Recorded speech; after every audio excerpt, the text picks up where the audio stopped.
If you want to know how Pennywise lived on after the events of It, then stick around to the end of this video.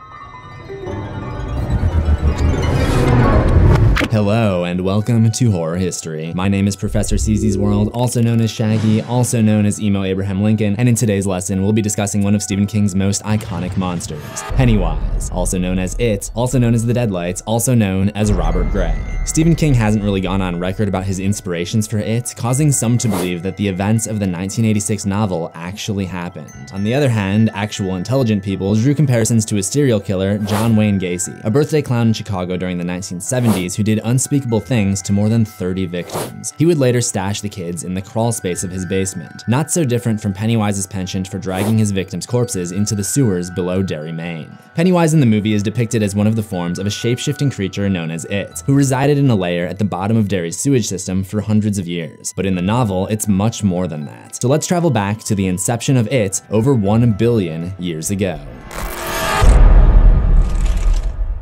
In the beginning, there was an endless void known as the Macroverse, which was inhabited only by a celestial force referred to as the Other. The Other created 2 additional inhabitants of the Macroverse, one protector called Matcher the Turtle, and one shape-shifting entity called the Deadlights. The 2 would become natural enemies. The Turtle was kind and all-knowing, but did not like to involve itself in any conflicts, and so stayed hidden in its shell most often. At some point, the Turtle came out of its shell with a stomachache and vomited out our universe. So everything you're sitting in right now, yeah, that's actually puke. Everything you've eaten today, I think you get the idea. Speaking of which, its main form of sustenance is fear.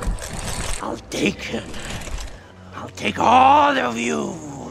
Yes, I'll feast on your flesh as I feed on your fear. Because of that fact, it's traveled to our universe to look for food, much like how I may travel to Taco Bell when I'm done filming this. A couple thousand or possibly even million years ago, it's discovered Earth. Earth was basically like a buffet for it because humans have much more complex imaginations than any species it had discovered before. Specifically, the imaginations of human children were especially attractive to it because they were capable of an unprecedented level of fear. It arrived on Earth as a fiery meteoric object that crashed into the land in North America that would one day become known as the Barrens in Derry, Maine. The impact scared away the animal inhabitants such as antelope, fish, bats, and others. The impact crater was devastating, but the area would be taken back by trees and wildlife over the years. The impact also sent it into a deep sleep, possibly aided by the fact that it became trapped in the Ice Age. In the year 1715, it would thaw out and arise from this slumber, thus marking the beginning of the cycle that would repeat roughly every 27 years, where it would awaken to feed on the residents of Derry, not too different than how some mammals may eat and then go into hibernation during the winter. These incidents would often go unrecorded in Derry's history books, but that hasn't stopped locals from doing some of their own research. The earliest known victims of It were a party of 340 settlers called the Derry Company, named after the town in Ireland from which they hailed. They started to create a civilization along the Kenduskeag River, and Derry Township became a logging town. Still is, am I right, boys? In 1743, every single settler disappeared without trace or explanation.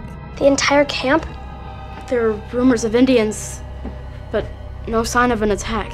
The town was left deserted, other than one single house that burned down on the same spot where Georgie Denbrough would be killed 300 years later. I'm guessing all of these settlers were eaten by It because she had taken such a long nap after crashing on Earth and probably woke up especially hungry. Shortly after Derry Township was rediscovered, the town was reestablished, and the canal was built for easy access to the Kenduskeag River. It seems to be about this time that It starts experimenting with using the form of a clown. A picture from Will Hanlon's album, dated to the 1700s, shows a funny-looking man juggling bowling pins on the street near the canal. He wasn't wearing makeup, but he did have the recognizable tufts of hair. The next known event is in 1851, which is 4 27-year cycles after the disappearance of the settlers. It targeted a man named John Markson, likely using the power of the Deadlights to possess him and do his bidding. It seems that humans who looked directly into the Deadlights are put into a trance-like state where they're controlled by it. John poisoned his entire family, then killed himself with a white nightshade mushroom. Keep in mind that having someone else do its bidding doesn't benefit it directly, but what it does do is instill fear in everyone involved, making them more delicious meals for Pennywise. It's basically the equivalent of putting those little sauce packets on your taco. In 1856, the clown's image appears in a political cartoon amongst some drunken loggers at a bar. This illustration seems to predict the next cycle, which begins in 1877 when 4 separate lynchings took place in town and carries in to 1879. Derry's logging business was really booming at that time, and a group of lumberjacks stumbled upon another group, finding them completely hacked to pieces. years. Like a bear coming out of hibernation, it would continue to come out every 27 years or so to cause mayhem and feed on the residents of Derry. The next cycle was especially bloody. Coming up next, we'll go into the horrifying archives produced by it in the early 1900s. I had a ton of people participate in the last giveaway, and since you were all so excited about that one, I thought, why not just do another giveaway? This time, you'll float too, because the winner will be taking home this float merchandise. To enter, make sure you're following CZsWorld on Instagram and like this post. Winner will be chosen at random. Full rules can be found in the video description.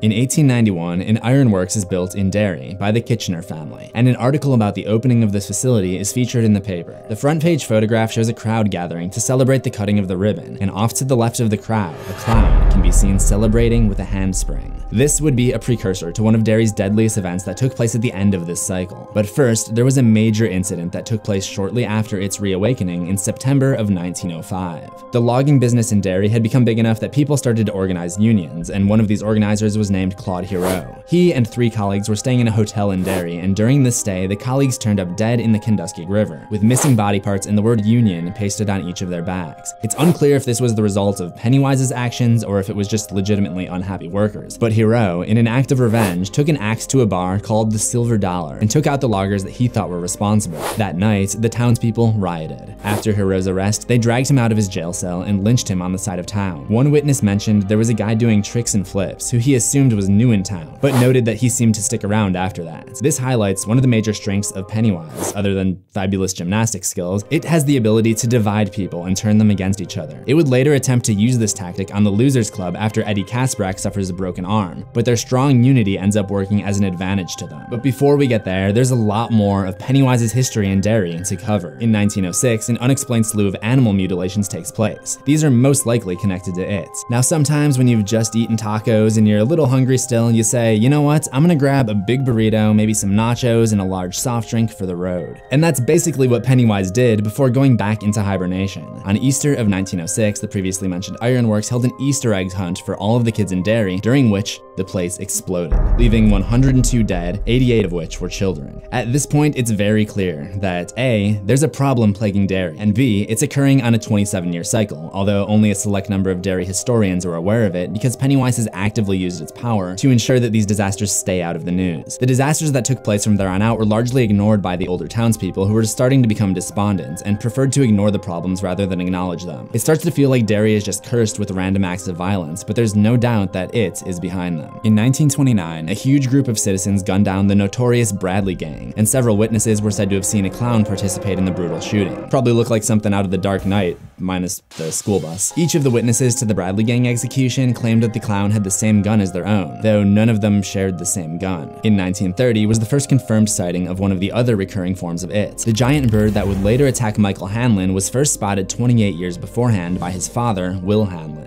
This happened the night of the horrible attack on the Black Spot nightclub, in which a racist organization known as the Legion of White Decency burned down the popular African-American run jazz joint, and the place collapsed before dozens of people had the chance to escape. Just after narrowly making it out, Will looked up and saw a giant bird with red balloons tied to its wings, a detail he kept to himself until he was on his deathbed. From here on, Will knew that Derry was no ordinary town, but he would never fully understand that it was responsible, like his son would one day find out. The following year, one of the worst floods in town history occurred. This flood was almost as bad as the flood that occurred in my comment section that one time when I had the wrinkly shirt, and this flood uncoincidentally took place during one of Pennywise's waking years. Stephen King doesn't specifically note when the sewer system that runs under Derry was built, but there's a good chance, based on when certain laws went into effect in real life, that this was around the time of this big flood in the book. While these systems may have been implemented to keep water levels from overflowing to prevent another disastrous flood, they would inadvertently become the home of Pennywise, who built his lair deep within the sewers of Derry. From this point forward, future sightings of Pennywise the Dancing Clown are all connected to the drain system, whether it be a creepy voice echoing from a drain, a glowing yellow pair of eyes emanating in a sewer grate, or a mysterious red balloon floating around in a runoff pipe.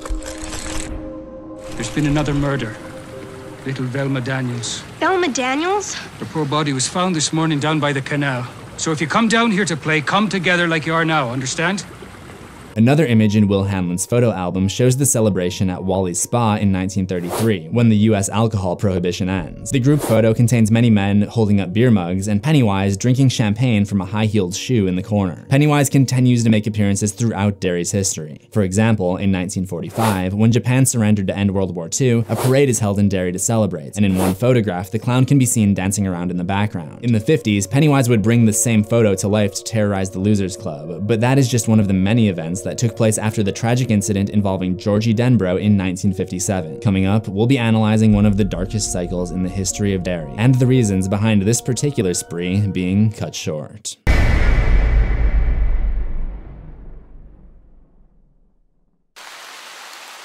It was a rainy October day in 1957. Naturally, as a 6-year-old boy, Georgie Denbrough wanted to go out and play in it. He suited up in his yellow rain jacket and asked his big brother Bill to make him a paper boat. There you go. The boat was pushed along the gutter in the Derry Public Works drain system, which was managed by his father, Zach Denbrough. Then the boat began to pick up speed, and not wanting to lose it, little Georgie raced after, not knowing that he was rushing into his own watery tomb. He was unable to grab his boat before it washed into the sewer grate, where a man in clown makeup introduced himself as Mr. Robert Gray, otherwise known as Pennywise the Dancing Clown.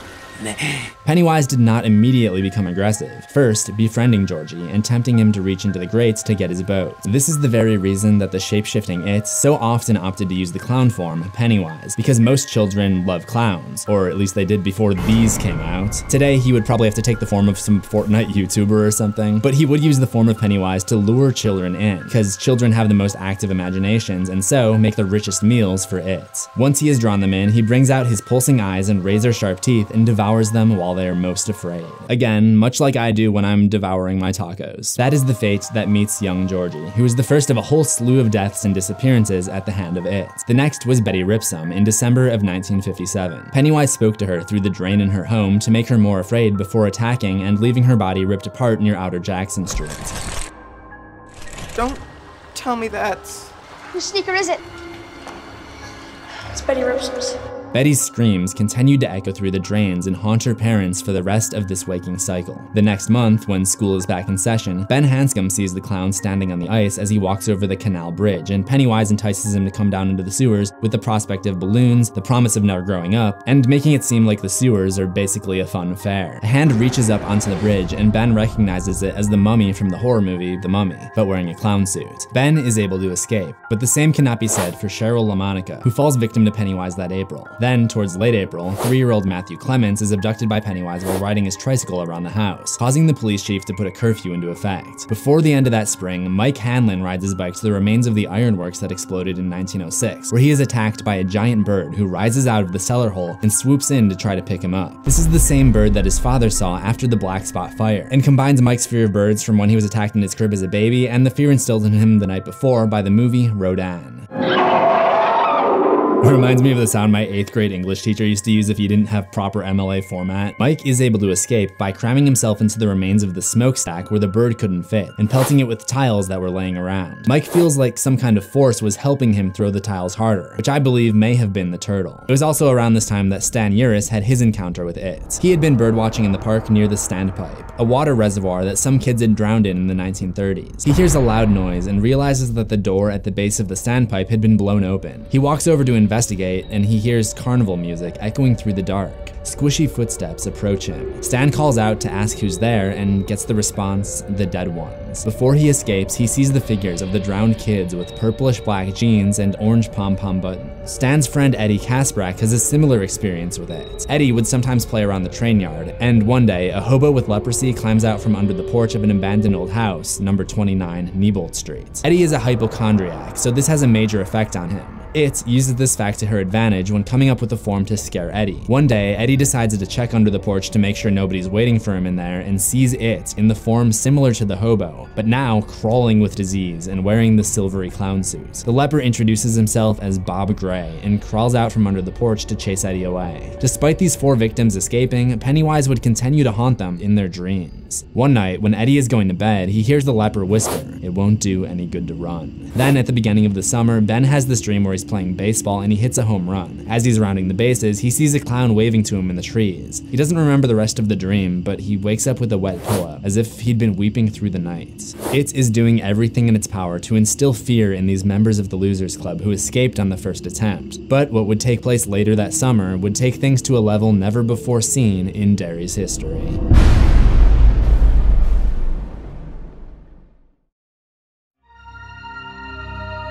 Ever since the death of his younger brother Georgie, Bill Denbrough has been having a lot of disturbing thoughts. In June of 1958, Bill would go into Georgie's room to look at his photo album, and under the influence of it, Georgie's school photo winks at Bill and tells him, "See you soon." Bill drops the book and blood drips out of the pages, but Bill's parents would not be able to see the blood like the kids of Derry can. This kicks off Pennywise's busiest month yet. Another boy goes missing, this one named Edward Corcoran. Edward was fleeing from his abusive father and decided to sleep in the park by the canal where somebody grabs his ankle. It takes on the form of Edward's dead brother, Dorsey. When Edward ran, it took the form of the creature from the Black Lagoon. The last thing he sees is the creature's eyes going white and a light leaking through the fins on its head. This was most likely Edward attempting to process the deadlights. Shortly after, Mike Hanlon finds Edward's knife near the spot that he died. He hears a splash come from the canal and sees something moving inside of the pipe. Mike runs away, but he has a feeling that someone is chasing him all the while. He would go on to share his experiences with the rest of the Losers Club, who would also explain their encounters. When Bill tells the story of his encounter with Georgie's photo book, Richie Tozier says that he wants to see the album as well. So Bill takes him over there, only to discover that Georgie's school photo is missing from the book.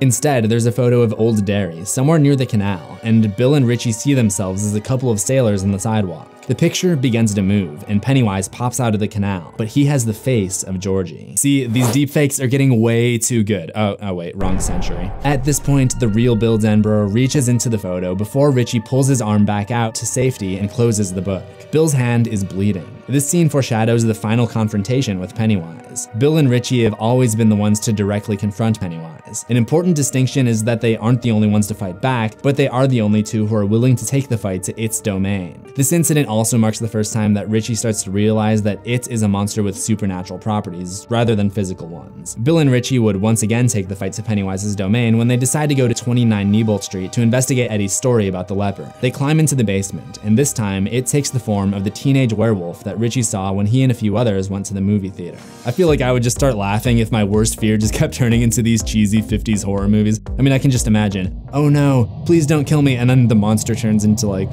this guy. I'd be cracking up, but I'm pretty sure it was scary at the time. Bill brings his father's gun, but what ends up hurting Pennywise more than the gun is Richie screaming at it in his Irish cop voice and throwing sneezing powder back at it. This is because it operates on belief. Just as their fear of it makes them juicier targets, their confidence and childish humor can be used to fight back against it. By using the voice of an authority figure and attacking the werewolf with something that he believed would work, he's fighting it with the strongest weapon he has, his imagination. Imagination. As they ride away on Bill's bike, the clown comes after them wearing the same Derry High School jacket that the werewolf had on moments before. It's not really clear in the book if he's also wearing the clown suit or if he's just naked under the jacket. Actually, I think I'll just try not to think about that. When they look back later, Pennywise has disappeared, presumably taking refuge in the storm drain. As we get into late June, Pennywise claims a new victim, Veronica Grogan, a 4th grader at the Neibolt Church Street School. Veronica would be one of the voices that Beverly Marsh hears coming out of her drain later that week, along with the other victims like Matthew Clements and Betty Ripsom. The drain spouts blood at her, but like the blood from Georgie's album, her father is unable to see it. It tells Beverly that she'll die if she tries to fight, and then the sink erupts with blood once again. The last incident of June occurs when Richie Tozier is fleeing from some bullies and dips into the park at City Center, where there's a statue of Paul Bunyan used to commemorate Derry's beginnings as a logging town. The statue comes to life and stares Richie in the face, threatening to eat him. Moments after he runs for it, Paul Bunyan destroys the bench that Richie had just been sitting on with his giant axe. At the time, Richie chalks this up to being some kind of bizarre dream, but he would later realize that this was one of the many forms of it. Not much happens in the first couple days of July, outside of Eddie Kasprak momentarily voluntarily having a vision of a piranha wearing orange pom-pom buttons while playing in the Barrens, the slow period is likely because it is preparing to feast on a day when Derry's children would be out in droves. July 4th, also known as American Independence Day. Kind of a shame that it didn't go with Cinco de Mayo instead though. It would have been perfect for this taco analogy I've got going on. July 4th would be the first time that Mike saw it in the form of Pennywise. He was playing in the marching band where he saw the clown handing out balloons to kids on the streets. The sight of Pennywise waving at him gave him a similar feeling to the encounter with the bird. Then, later on up the hill, he saw Pennywise again and wondered how he could have gotten there so quickly. This time, some of the kids he was handing balloons to were crying, and again, Mike got a bad feeling as he recognized this as the same clown from all of those old photos in his father's album. It was most likely on this day that it claimed the life of young Jimmy Cullum, and the rain would later push his body into the sunlight 2 days later on July 6th. He was eventually found with peck wounds all over his body, something that Mike would connect to his encounter with the bird. Jimmy would be the last random victim of it that summer. From this point on, it would exclusively go after Bill Denbrough and his gang of misfits, or Henry Bowers and his gang of bullies.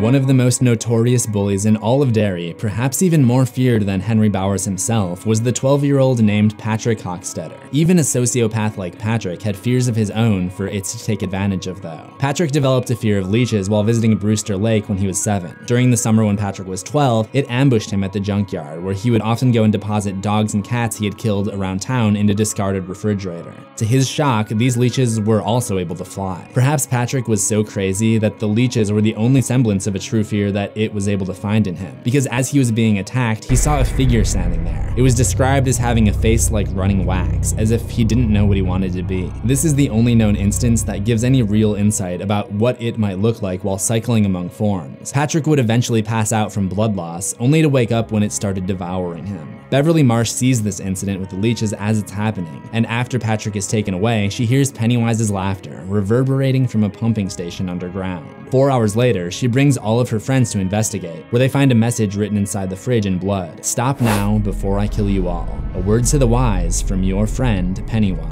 Pennywise leaves the losers a second warning because at this point, each of them had survived at least once, and the slightest hint of self-doubt begins to manifest itself within the ancient creature. This time, Mike borrows his father's Derry photo album, the one that he recognized the clown in the background of all of those old photos. When they stop at the photo of the World War II parade, like the photo that appeared in Georgie's photo album, this one starts to move as well. Only this time, instead of Bill reaching into the picture, Pennywise rushes up towards them and hangs on a lamppost in the foreground, threatening once again to kill them all, his nose pressing up against the plastic that the photo had been encased in. It rapidly changed forms to some of their fears: Richie's werewolf, Eddie's leper, Ben's mummy, and Stan's dead boys, at which point Stan slams the album shut. That's when Bill starts to realize the truth. It is afraid of them. What Bill hasn't quite figured out yet, though, is that it is especially afraid of the power of their unity, and that's why its next move comes against Eddie while he's alone and at his weakest. On July 20th, 1958, Henry Bowers and his friends chase down Eddie and break his arm. Eddie comes to during the ambulance ride and briefly sees Pennywise behind the wheel. That night, Eddie has a dream about his overprotective mother telling off his friends who come to visit him at the hospital by telling them that he doesn't want to be friends with them anymore, which parallels a conversation that happens in real life at the same time. In the dream, Pennywise is also in the hospital waiting room, wildly dancing to celebrate the breaking up of the Losers Club. The real-life version of this conversation is essentially the same, and it probably has some kind of influence over Mrs. Kasprek to encourage her to try to remove Eddie's friends from his life. And this is further suggested by the fact that the last image Eddie sees in the dream is it toggling among the many forms, the last of which has his mother's face. The incident does cause some turmoil inside of the friend group, but that doesn't stop them from reuniting to take on it once again. On July 25th, the 7 losers arrive at 29 Newbold. Each of them react differently to the house based on their own fears. Upon entering, they find a white clown glove. When they go upstairs, they come across a dirty magazine that winks at Ben. The hallways they traverse shrink in on them, and the eyes of the elves plastered on the wallpaper begin to bleed. It is doing everything it can to scare them away without having to face them directly. They come across 3 doors. The first contains a bed, which explodes and oozes out black liquid. The second sounds like it has a loud buzzing insect behind it, but it turns out to to only be a moose blower, which is essentially a can that lets out a constant noise as sort of an audio scarecrow for farmers. The third door is just a bathroom, but the toilet seems to have exploded, leaving white porcelain shards lying around the room. It quickly rushes up the pipe in what Ben perceives to be its own form, which we know to be the Deadlights. It explodes out of the pipe, taking the form of the werewolf and attacking Bill and Ben. Beverly fights back with the slingshot loaded with silver ball bearings, which they believe to be effective based on the werewolf movies that they've seen. She hits it on the snout with her last shot, sending blood everywhere. However, the losers are now defenseless. With no remaining ammo, Bev pulls back the slingshot again and uses her belief to try to frighten it, sending it diving back into the drain, screaming, "I'll kill you all." Not much happens in the next couple weeks leading up to the big confrontation, but there is some activity from it, who is now more afraid than ever of the Losers Club and their power. It decided to bring on a new ally, one that wouldn't be limited by the power of fear alone, so it teams up with the next biggest enemy of the Losers, Henry Bowers. After losing the switchblade that Henry had attacked Ben with on the last day of school, Henry needed a new weapon. In early August, he saw some red balloons tied to his mailbox, the faces of the losers on each balloon. The balloons popped and the mailbox swung down to show him the package. It was a knife. The return address simply said, Robert Gray. After this, Henry started hearing voices from the moon, commanding him to kill his father, then telling him to get Victor and Belch to help him go after Beverly Marsh. They end up chasing the losers down into a pumping station in the Barrens, which is connected to the sewer system where it lives. Victor and Belch reluctantly go down there with Henry. I personally think that it senses their reluctance and decides to take them out, first using the form of Frankenstein's monster to decapitate Victor, then tearing Belch's face in half when he tries to fight back. Henry goes on after the losers, leaving Belch to die at the hands of it. The losers attempt to find its lair, letting Eddie lead the way with his impeccable sense of direction. They are cut off, however, by it in the form of a giant eye, resembling the monster from a movie that Richie had seen called The Crawling Eye. Gotta admit, that one actually sounds kinda scary. Each of them is grabbed by one of the eye's 6 tentacles, besides Eddie, who pretends that his asthma aspirator is battery acid, and sprays it in the eye to help drive it away. Next, they're attacked by the giant bird form, but Stan uses his extensive knowledge of birds to determine that it isn't a real bird, and the fact that Stan doesn't believe in it weakens the monster once more. The 7 make it to a door containing the lair of it, a cathedral-like chamber covered in spider webs. It is here that they encounter the true form of it, an endless, hairy, crawling form composed of light that their human minds can only interpret as a giant spider. So that's what they all see it as, much to the dismay of television audiences of the 90s. It goes after their leader, Bill, launching him out of his physical body for a mental confrontation on what Stephen King describes as the ballroom floor of eternity. The turtle catches Bill and tells him he takes no stand in the conflict, that Bill must fight on his own. Then Bill uses his mind to engage in something known as the ritual of Chud, then cries out the line, he thrusts his fists against the posts and still insists he sees the ghosts, a phrase that was supposed to help him overcome his stutter. Bill uses his faith in all of the childish things he believes in to mentally grab onto its mind and push himself back towards the real world. It screams at Bill to let go as he rejoins his circle of friends in the real world. The spider flees into the depths of her lair, and Eddie tells them he could all hear it and that it was dying. All they could do was hope that they had defeated the monster that had haunted Derry and killed it. They make a blood pact to return to finish the job should it ever rise again. So the 1957-1958 cycle ends prematurely, with it going into an early sleep after the defeat at the hands of the Losers Club. But as always, 27 years after the awakening in 1957, it would come back with a vengeance on the people of Derry and those who had beaten it so many years before.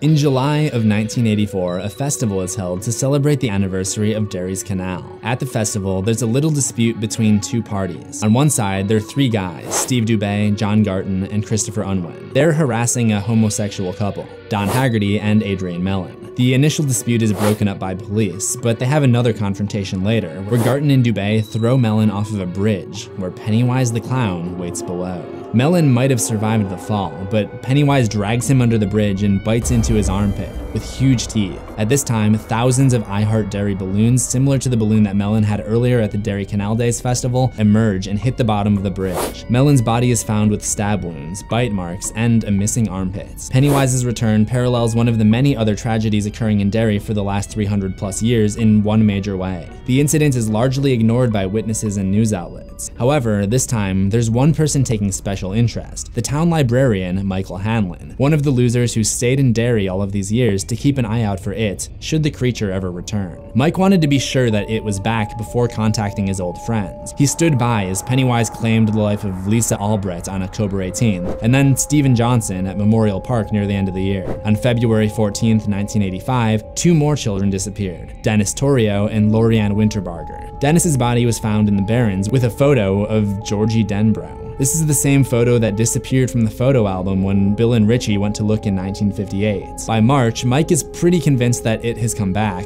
but wants to have proof before alerting the others. Bodies continue to pile up. Dawn Roy, a 13-year-old girl, is found decapitated in McCarran Park. On October 24th, 16-year-old Adam Terrault is killed and mutilated by Pennywise. 2 weeks later, on May 6th, Pennywise emerges through the pipes as 2-year-old Frederick Cowan uses the restroom and drowns him in the toilet bowl. His mother was outside, and she heard screaming, repeated flushing of the toilet, and laughter that didn't sound human. When she found her son, she had to be taken to a mental hospital in Bangor. It was only 1 week after when Jeffrey Holly was found torn apart in Basie Park near the canal. John Fury and Jerry Bellwood, 2 5th-grade classmates, were killed before the end of May. Fury was found with his legs torn off under the porch at 29 Neibolt Street, and Bellwood turned up near a cement retaining wall on Kansas Street with the words "Come home" written over and over in blood, a direct message to Mike, who would soon make the 6 phone calls to remind his friends of the promise they once made. The news was too much for Stan, who took his own life. In the meantime, Itz would also be calling back an old friend. Henry Bowers, who was sitting in Juniper Hill Mental Asylum, began hearing the same familiar voice of Pennywise speaking to him through the moon. When the remaining losers reconvened at a Chinese restaurant upon returning to Derry, Pennywise leaves them warnings in their fortune cookies, including eyes, bugs, and more. This is a symbolic way for Itz to tell them that they'll meet unhappy fortunes if they try to fight. The losers go for individual walks around town while they wait for the memories of the summer of '58 to come back. During this time, Pennywise terrorizes each of them with the belief that they'll not be able to win as they once did. I think the reason Itz becomes so confident is a combination of factors. The losers have grown up, lost their imaginations, lost one of their members, Stan, and forgotten about Derry for the most part. However, one thing that I think Itz didn't count on was the fact that despite them growing older, many of them still work in creative fields. Beverly designs dresses, Ben designs buildings, Richie is a radio DJ known for his creative voices, and Bill is an author of fiction, a concept that those people who think Pennywise is real don't seem to understand. Each of the losers goes somewhere that they used to spend time at in Derry. Ben visits the library where Pennywise taunts him from the landing. Excuse me, sir. Do you have Prince Albert in a can? You do? Well, you better let the poor guy out. I love that part. It also scared Ben using the form of Dracula and taunting him about the death of Stan. Before disappearing, it leaves behind a balloon with a message: "Have a good day, tonight you die." In the movie, Pennywise spends more time warning the losers that they should get out of town, which I don't really find to fall in line with the character so much, because in the novel, it comes back and wants revenge on those who bested him. So it wouldn't really make sense for him to lure them all back and then make them leave again. Eddie takes his walk down memory lane. Not down memory lane, because that probably isn't a real place, but rather down West Broadway, where he comes upon the Tracker Bros truck depot, or at least what's left of it. This is where all the kids used to play baseball. Eddie sees a leper version of Belch Huggins climb over the fence, and then the canvas squares that they used to use as bases fly into the air and take after him. Tony Tracker, one of the co-owners of the depot, comes out of the ground at home plate. Eddie also sees a zombie version of his childhood crush, Greta Bowie, and of Patrick Hochstetter. Beverly goes back to her old apartment to see if her dad is still there, but a woman named Mrs. Kirsch has taken up residence and invites her in for tea. Mrs. Kirsch starts rotting before her eyes before dropping the fact that her father was Robert Gray, also known as Pennywise the Dancing Clown. Bev also realizes that the tea she's drinking tastes like crap from the sewer, and it is at this point that Sis snapped. That meme's probably gonna be so outdated by the time this video even comes out. Mrs. Kirsch turns into a witch and chases Beverly out as the whole place turns to candy like the house from Hansel and Gretel. As she runs out, she hears her father's voice call out, but when she turns back, she sees the clown holding the detached leg of a child. There's also a balloon with the words "It Came from Outer Space," the name of a horror movie from the 50s that also works with the origin of It, from It, by Stephen King. While I could probably go on about how many times I've had an issue trying to distinguish the monster it from the word it, let's instead move on to Richie Tozier. Richie goes back to City Center, where the Paul Bunyan statue turns into Pennywise holding 2 balloons, one reading Richie Tozier's All Dead Rock Show. Pennywise tells him that the eye is waiting for him below, a reference to the crawling eye that they encountered on their first trip to the sewers. He looks back up, and the clown has been replaced by a Buddy Holly statue. And looking back on it now, it's interesting to note that Pennywise the clown looks just like Buddy Holly roughly 9 years before anyone knew who Rivers Cuomo was. Richie feels a sharp pain in his eyes, possibly a connection to the smoke in his eyes during the smoke hole ritual that they did as kids. He blinks his contacts back to normal, and yes, this is me blinking for all you people who comment and say I never blink. And everything goes back to normal, but he still hears Pennywise's laughter in the back of his head. Late that night, it takes the form of Victor Criss to break Henry out of the mental asylum. Victor's body still has the voice of Pennywise though, and he explains that Henry must kill the losers, because Henry can hurt them regardless of if they believe in him or fear him. In order to escape, they must first get past one of the Juniper Hill guards, John Koontz. It first attacks him using the Pennywise form, then turns into a giant dog, which is a Doberman just like the guard dogs at the asylum, and mauls Koontz to death. That night, the losers reconvene at the library, where it taunts them with strange visions, including one of Stan's 11-year-old head, which is stuffed with feathers, possibly a reference to the often used bird form of it. I finally made it, guys. I'm in the Deadlights now. And you know what? It's true what they say. We all float down here, and you will too. In fact, they all float! His eyes open, and they are the eyes of Pennywise. The head bursts, leaving behind a mess of blood. The losers decide to call it a night, but Henry Bowers has other ideas. Henry ambushes and attacks Mike, who's wrapping up at the library. Then, while prowling the streets at 2 a.m., he sees a sewer grate with a balloon tied to it. Don't waste your time on Henry, because the voice inside his head tells him that a ride has been sent for him, and a 1958 Plymouth Fury pulls up. Now I know this isn't an episode of Things You Missed, this is horror history, but let me give you a freebie anyways. The car matches the description of Christine from another Stephen King book, Christine. The driver of the car was a zombie version of Belch, who doesn't speak the entire car ride until the end, when Pennywise's voice comes out of his mouth and tells him to shut up and get the losers. I can only imagine what kind of review Henry would have left on Zombie Uber. Henry would go on into the hotel and manage to injure Eddie Kasprak, just as he did in 1958. But in 1985, It had one more trick up her sleeve that none of the Losers Club would have seen coming before the final showdown.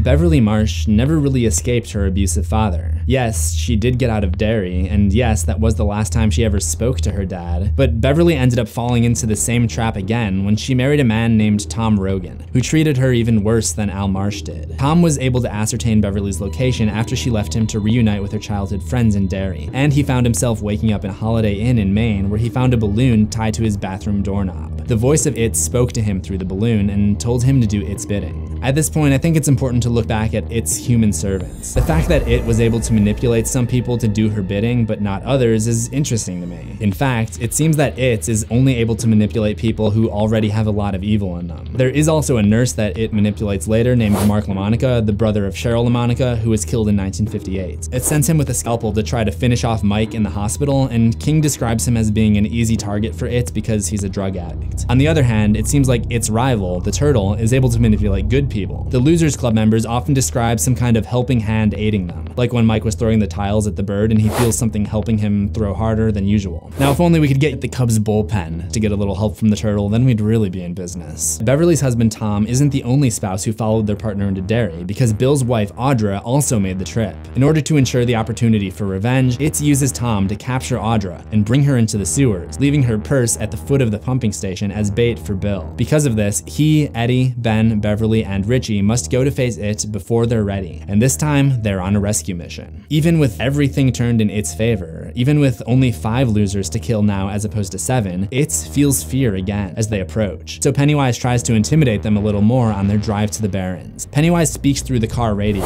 first reading an ad for the Richie Tozier All Dead Rock Show, then Georgie's voice berates Bill, telling him, "You let it kill me." They turn off the radio, which must have been a good indicator for It that Bill was still pretty rattled by the idea that he could have possibly been responsible for what happened to Georgie. I think it's for this reason that the first form that the losers encounter after climbing down into the sewers is Bill's younger brother. Bill starts to feel guilt, and he feels that he should have been the one to die. The others need him to come to the realization that this Georgie isn't real, and he's able to do so by repeating the phrase. He thrusts his fist against the posts and still insists he sees the ghost. Just like last time, this hurts It, who retreats into the inner sanctum. You may have noticed throughout this video that I refer to It using the female pronouns. There's a reason for that, and when they get to the inner layer at the heart of the sewer system, they discover that the deadlight that they interpret as a spider has an egg sac.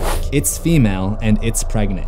Though I do have serious questions about who in their right mind would have actually knocked It up, but actually, let's try not to think about that. Once again, It goes for Bill, which if you think about it makes sense. He's the leader, he's probably the biggest threat to It, seeing as how he became a writer and he's still flowing with creativity, and it's his wife that has been captured, so he's the most motivated. Just like when they were young, Bill leaves his physical body and enters the void. It tells him that the turtle is dead and won't be able to help him this time, which he doesn't believe at first, but later concludes to be true when they pass by the turtle's empty shell. Bill tried to mentally seize its tongue like he had during the ritual of Chud when they were kids, but this time he misses its grip and drifts deeper into the void. In the physical chamber, Richie realizes something is wrong and confronts the spider using his Irish cop voice. Richie is then whacked into the cosmic void as well, and he's able to successfully engage in the ritual of Chud. Richie takes Bill's hands and threatens to kill It if It doesn't bring them back to the real world. They almost lose their grip on It, but they're able to safely get back to their physical bodies. Just before they arrive, Eddie is trying to hurt the spider with his aspirator just like he did in 1958, but when It comes back to the physical body of the spider, it bites down and rips Eddie's arm off before retreating into the dark depths of the lair. This time, Richie and Bill don't want to let it get away again. Just as they pursued It to 29 Neibolt Street as kids, they follow the spider further into the dark. Beverly stops to comfort Eddie in his final moments, while Ben finds the trail of eggs left behind by It, and one by one attempts to stomp them all out. Now It was becoming more afraid than ever. It sensed Richie and Bill's pursuit, it sensed the death of its young, and it began to turn white. It turned back to Richie and Bill, now beginning to let off the deadlights from within. The arachnid creature begged them to let her go, offering them power, success, and the prospect of 500-year lives. Bill and Richie began to feel the power of another. Not It, not the turtle, but the celestial force I mentioned way back at the beginning of this video, even before I started talking about the tacos, that created both of them. Bill hears the sound of the spider's heart pounding now, like an enormous drum. He punches his way into it, reaches for the heart, and crushes it in his hand. The creature jerked and quivered, but as it died, the light faded from it. Bill heard the voice of the other telling him, "Son, you did real good." Richie was basically passed out at this point, and Ben had finished stomping out over 100 eggs, and he thinks he's gotten them all. Audra falls from the webbing she's strung up in and lies crumpled on the ground in a catatonic state. Eddie has died, and Beverly's pack of matches is their only source of light and hope to get out. Meanwhile, a huge storm brews above them over Derry, and the flood that would ensue is a metaphorical washing out of all of the bad history that the town had endured over the 300 or so years of its existence. The flood would end up destroying much of Main Street and any buildings near the canal that were swept away. The losers were able to climb directly out of the destroyed sewer pipes to the street above. As they left Derry, their memories of everything that had happened between them and It began to fade once again. But this time, even Mike, who was still recovering in the hospital, would lose his memories of the horrific occurrences that took place in and under Derry, Maine. At this point in the story, it is widely believed that It, the creature that had caused so much pain and taken so many lives, was dead. However, some might say that simply isn't true. Stephen King would go on to write many more novels that either take place in or reference the town of Derry. Some of them seem to imply that the battle with the Losers Club in 1985 was not the end of Pennywise.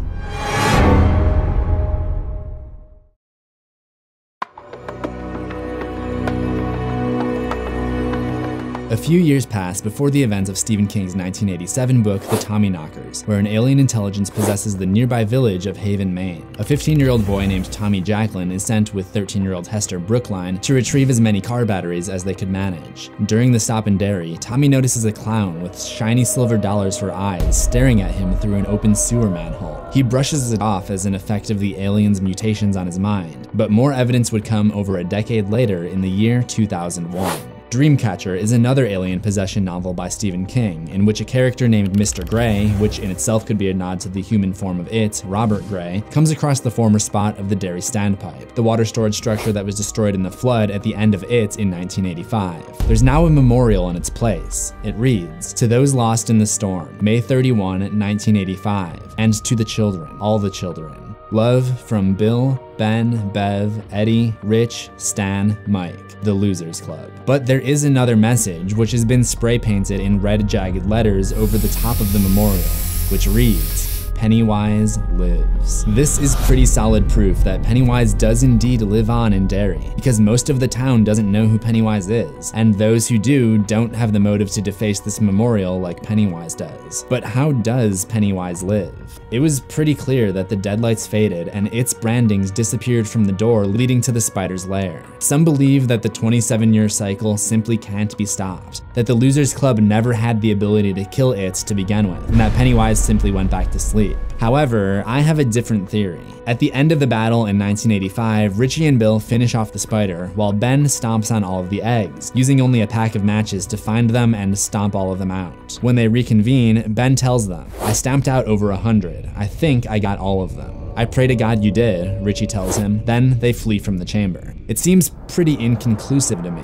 There's even a thought Ben has earlier as he's stepping on all of them. How many? How many eggs? Didn't I read that spiders can lay thousands or millions? So I would theorize that at least one of these eggs went unnoticed, and it was reborn into a new physical body. This new it would also have the shape-shifting ability, and thus would also be able to take the exact same form as Pennywise. It also makes sense for the new it to use this form again because it seems to know all about things happening in Derry and would be able to pick up on the idea that the kids in town are scared of this clown. There's one more possible piece of evidence that Pennywise lives in Stephen King's 2014 book, Mr. Mercedes. This one doesn't take place in Derry, but rather in Cleveland, Ohio, where a serial killer wears a clown mask to conceal himself. One of the characters compares it to the TV movie about the clown in the sewers. He's talking about the TV miniseries adaptation of It that came out in 1990. So apparently this adaptation also exists in Stephen King's universe, but you'd have to think that in order for that to be possible, someone somewhere had to have seen the real Pennywise and been inspired by it. So I think this is another piece of evidence that Pennywise is alive, probably as one of the forms of the new It after the events of the novel It. So what does that hold for the future?